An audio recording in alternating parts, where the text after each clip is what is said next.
Before we continue, if you are enjoying this story, remember to subscribe to the channel, leave a like, and tell us from which city you are listening. Your participation helps us bring more moving stories like this one. Let's proceed. The heir to the powerful conglomerate lay in his hospital bed when he first heard it. Not just any voice, not the mechanical murmur of nurses or the formal tones of doctors.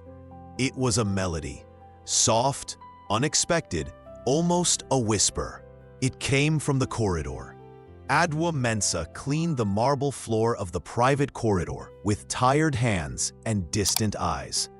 At 30, she bore the weight of 2 continents. In Accra, she had left a small son. In London, she sold her days to buy his future. As the mop glided, her voice quietly escaped. It was an ancient lullaby, one Kofi used to ask for before bedtime.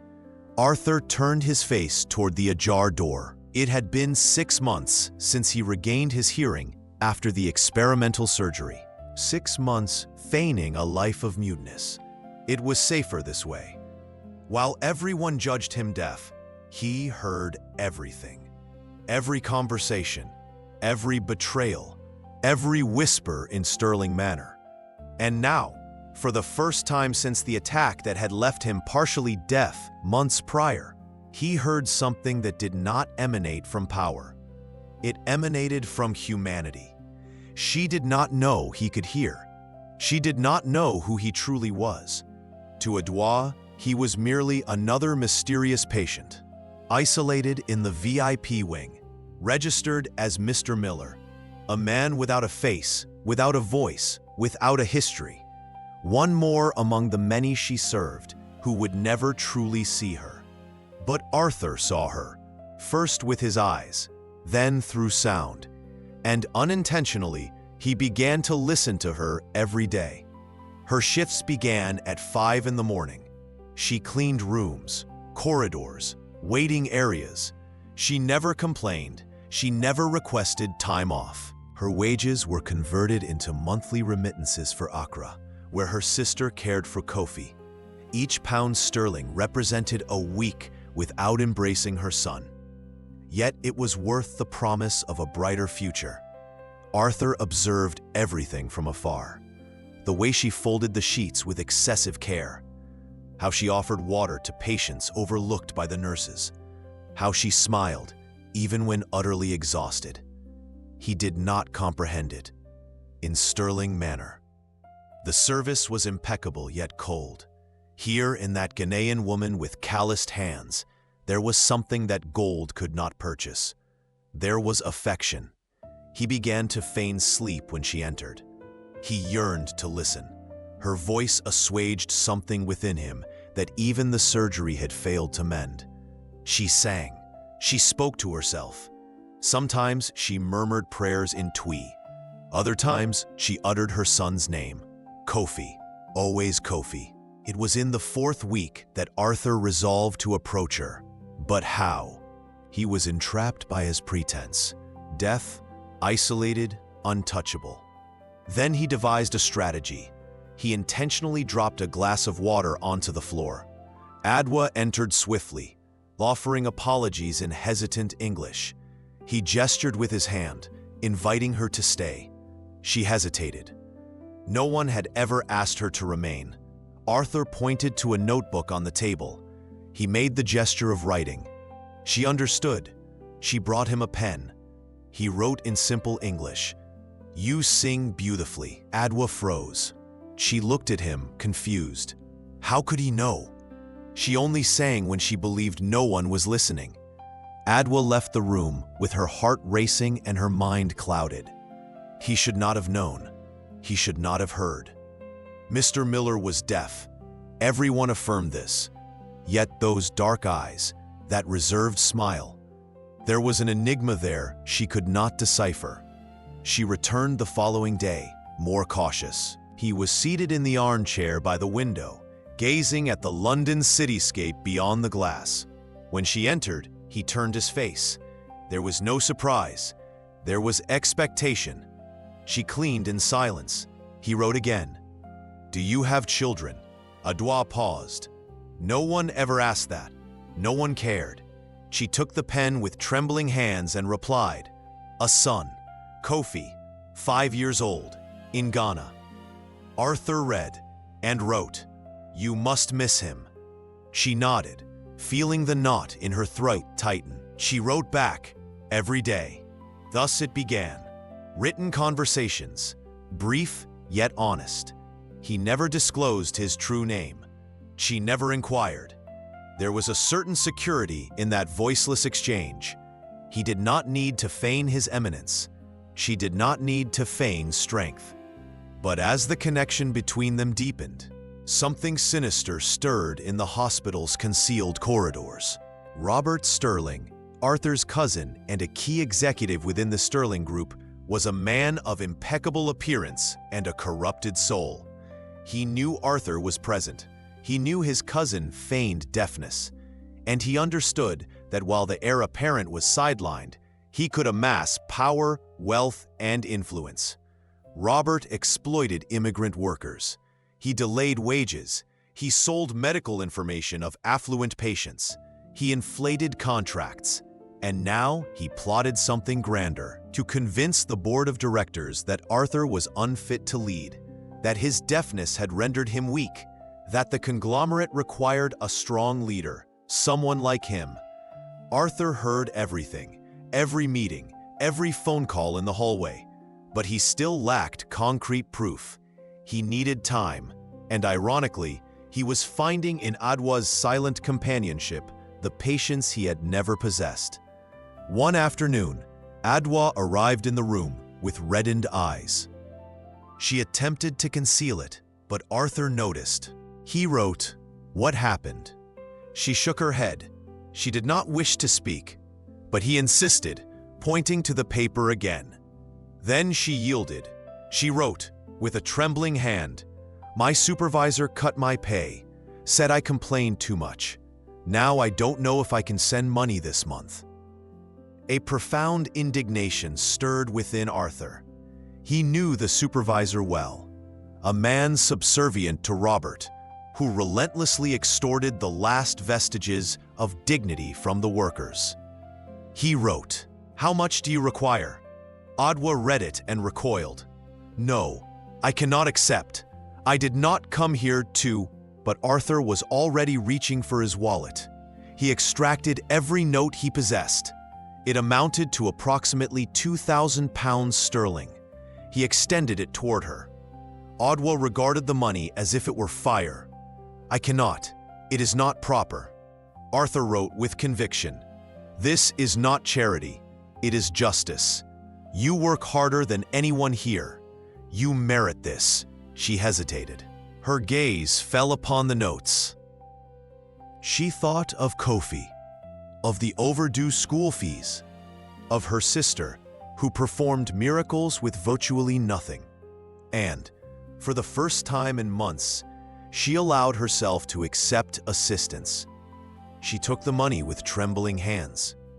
She looked at him, tears welling in her eyes, and uttered in Twi, "Merase." Arthur did not comprehend the words, yet he understood the sentiment. And for the first time since the incident, he felt his life possessed a purpose beyond the corporate empire. But Robert was observing. He had noticed the length of time the Ghanaian cleaner spent in his cousin's room. He had noted the burgeoning closeness, and he began to scheme. 2 days later, Adwa was summoned to the administrative office. Robert was there, a disingenuous smile adorning his face. "Miss Mensah, we have a predicament. Funds are missing from the VIP wing's petty cash, and you were observed exiting Mr. Miller's room with something in your hands." Adwa paled. "No, I did not steal anything." "We have witnesses," Robert lied with cold precision. She returned to the small room she shared with 3 other workers, lay on the narrow bed, and wept. Not for the injustice, not for the money, but for the profound shame, for the crushing sensation of being, once again, invisible and expendable. Arthur learned the following day. He overheard Robert conversing on the telephone in the corridor, boasting of his maneuver. "Yes, I got rid of her. She was growing too close to the VIP patient. I couldn't risk it." His cousin's voice was cold, calculating. Arthur clenched his fists. He yearned to rise, to tear away his facade, to cry out the truth. But it was not yet the opportune moment. Robert was powerful, possessing allies, controlling the board.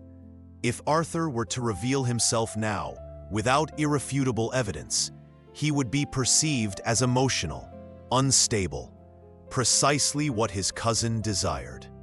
Yet there was something Robert did not anticipate. Arthur possessed a strategy. That night, he departed the clinic for the first time in weeks, not as the heir, as Mr. Miller, a man of no ostensible consequence, clad in unassuming attire, driving a rented car. He journeyed to the modest neighborhood where Adwa resided. He had to inquire thrice before locating the correct building. He knocked on the door. She opened it, bewildered, her eyes still swollen. When she beheld him, the shock was immense. "Mr. Miller, how did you... why?" He entered, surveying the stark confines, the peeling paint on the walls, the open suitcase on the bed. She was packing. Arthur retrieved the notebook he had brought and wrote, "Do not leave, not yet." Adwa shook her head. "I have no choice. I lost my job. Without a work visa, I am illegal here." He wrote swiftly, "Give me 3 days, only 3. Trust me." She regarded him. There was something about that man, something beyond the mystery, something that made her heart quicken its rhythm. "Why do you care?" she vocalized, knowing he would not hear. Or so she believed. But Arthur heard, and for the first time, he nearly revealed himself. Adwa acquiesced. 3 days. Yet she could not fathom the reason. Perhaps it was desperation. Perhaps it was the way he looked at her, as though she mattered, as though she were not merely another shadow serving invisible potentates. Arthur returned to the Sovereign Clinic with a meticulously crafted plan. He required irrefutable evidence. He needed to apprehend Robert in the act, and he knew precisely how. In the subsequent days, he commenced recording. He utilized his mobile phone, concealed beneath newspapers, capturing hushed conversations in the corridor. Robert was arrogant. He spoke openly of kickbacks, fraudulent contracts, and his intent to bribe members of the board. Every word was meticulously documented. Yet Arthur understood this was insufficient. He necessitated something public, undeniable, that would expose Robert before all. Thus, he devised a perilous stratagem. He instructed his personal assistant, Layla, the sole confidant of his truth, to arrange a press conference, the official pretense to announce the heir's recovery. The genuine motive, to dismantle Robert before the cameras. Meanwhile, Adwa waited. The 3 days were waning. She received messages from her sister, inquiring about her return. Kofi had cried during their last call, expressing how much he missed his mother. She too wept, but in silence, gazing out the window of her small room, wondering if that enigmatic man would indeed return. On the 3rd day, a knock resonated at her door. It was an elegant woman, impeccably clad in a tailored suit, a polite smile gracing her lips. "Miss Mensah, I am Layla Al-Mansuri, personal assistant to Arthur Sterling, the Sterling family heir. He requested I bring you to Sterling Manor." Adwa blinked, bewildered. "Heir? Arthur? Who?" Layla offered a gentle smile. "The man you know as Mr. Miller." Adwa's world reeled. "Miller? Was he the heir? The scion of the powerful Sterling Group? That man who penned gentle notes, who inquired about Kofi, who had provided financial aid without expectation of recompense. Was he nobility? She wished to refuse, wished to flee. But Layla was firm, yet gentle, persistent. He requires your presence there. Please. Adwa entered the official car, trembling. Not from fear, but from profound incomprehension. What could such a powerful heir desire from her?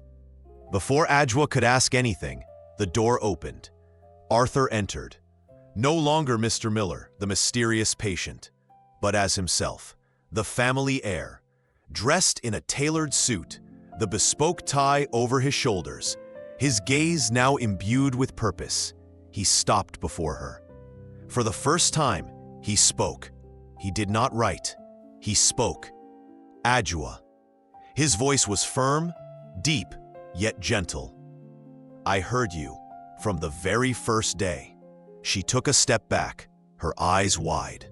You can hear? Yes, I regained my hearing months ago, but I needed to feign it. I needed to know who around me was real. He took a step forward, and you were the only real person I found. Tears came quickly, of anger, of relief, of confusion. You lied. I trusted you and you... I know. Arthur lowered his head.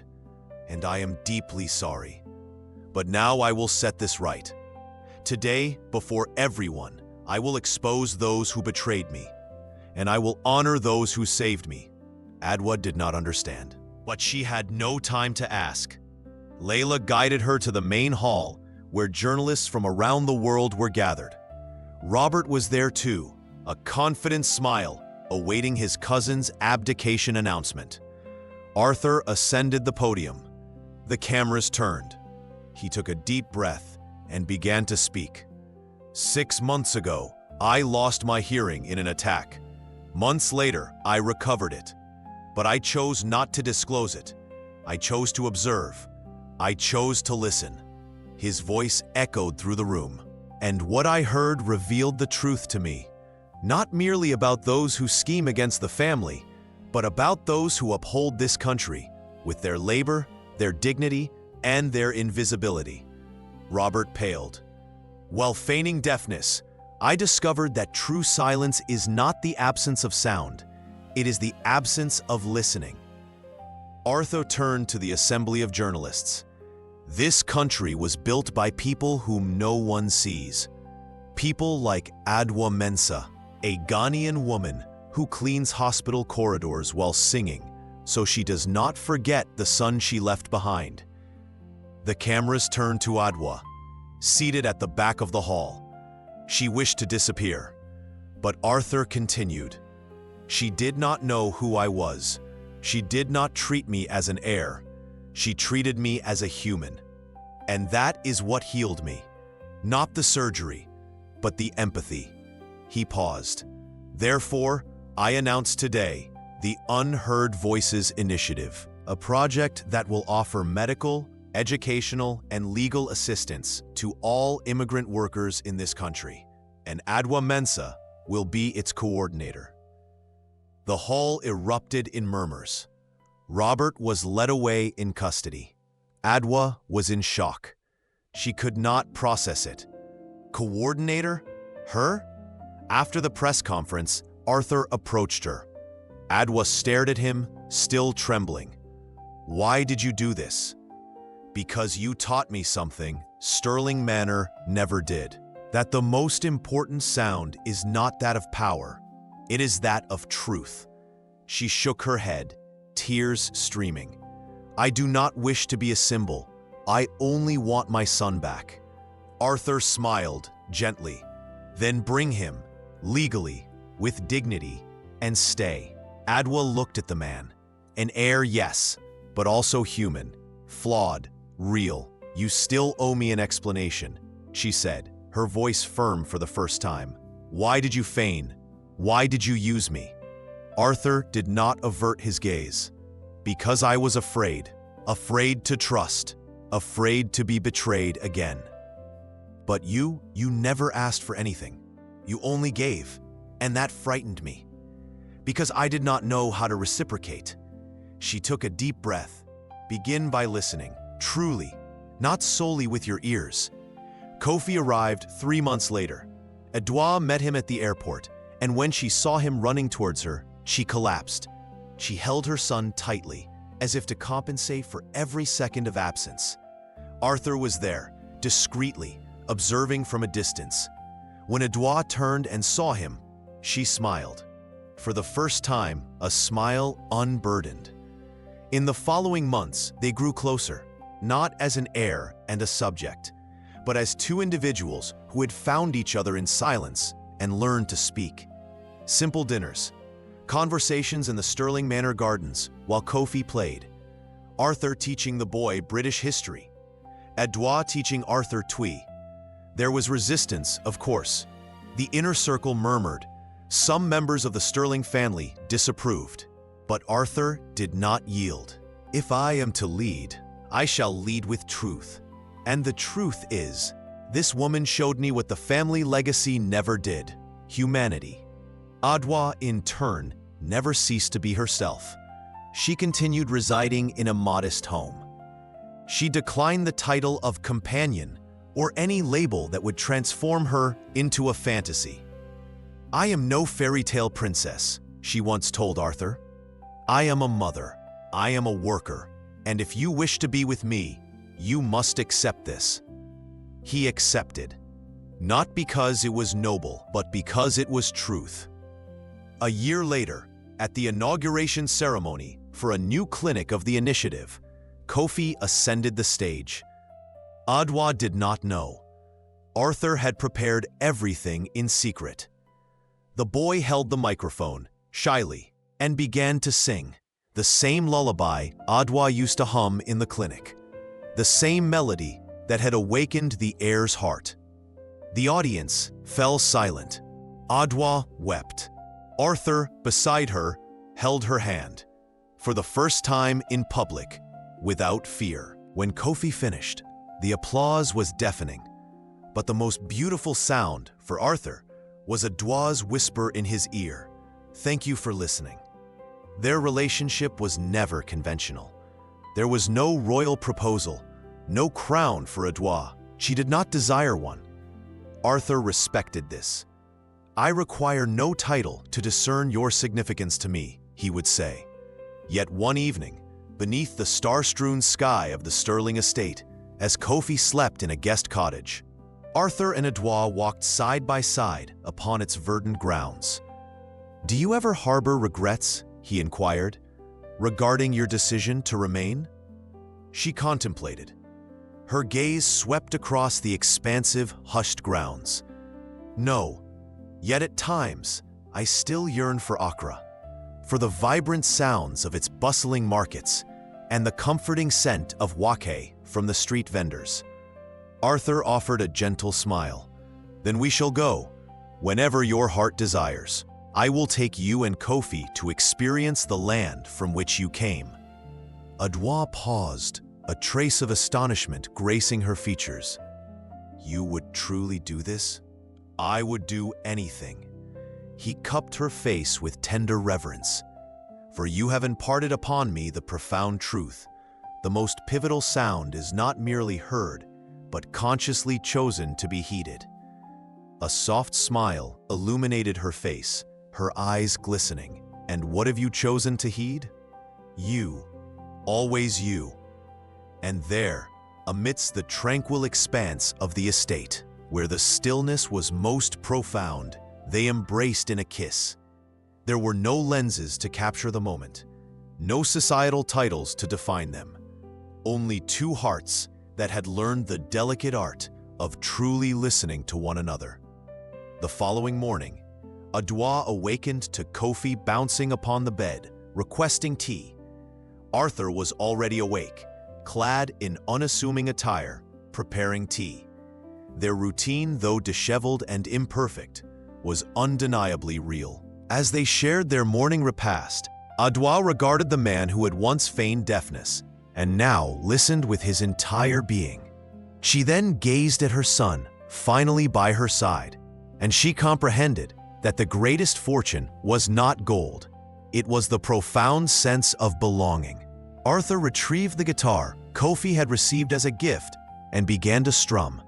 His efforts remained rudimentary, yet he was undeniably improving. Adwa chuckled softly. "You are making progress. I possess an exceptional tutor." He offered a subtle wink. Kofi requested that they sing, and the three of them, united, intoned the melody that had once irrevocably altered their world. Beneath the silence's hue, where everything had commenced, life finally resonated with its rightful sound, the sound of profound affection.